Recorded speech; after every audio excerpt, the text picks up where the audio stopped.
The FCC takes the axe to Obama-era net neutrality rules, giving internet service providers more freedom. Alan Martin on what it all means. Alan? Well, Liz, you say net neutrality. Most people's eyes just glaze over. Well, anyone who goes online or uses the internet could be affected by today's vote. Think of it as internet service providers now potentially getting to play favorites with businesses and companies willing to pay more for faster speeds. Rise up to protect the internet and net neutrality. While protesters gathered outside the FCC making their voices heard, inside, in a 3-2 party line, the agency eliminated net neutrality rules that guaranteed equal access to the internet. The chair votes aye. The item is adopted.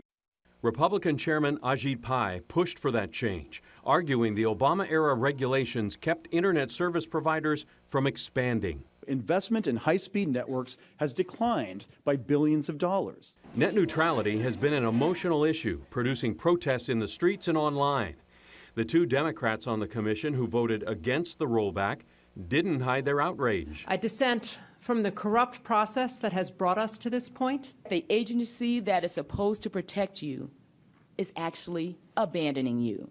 Supporters of net neutrality fear the big internet providers could end up prioritizing speeds on the internet, and that Comcast, AT&T, and Verizon could charge more to internet giants for faster connections, and that may lead to higher costs for consumers.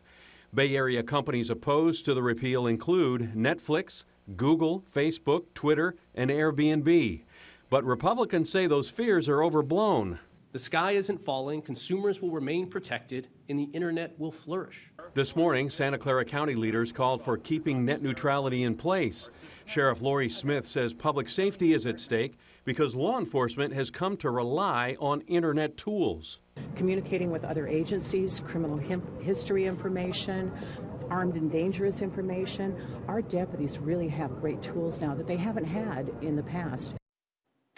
Netflix was quick to respond, tweeting, "We're disappointed in the decision to gut net neutrality protections that ushered in an unprecedented era of innovation, creativity, and civic engagement." Now, while the broadband industry says there are no plans to restrict the internet, backers of net neutrality, including Santa Clara County's General Counsel, along with attorneys general in several states, plan to fight the FCC's decision in court. And State Senator Scott Wiener says that he will introduce legislation to require net neutrality here in California. Ken, Liz?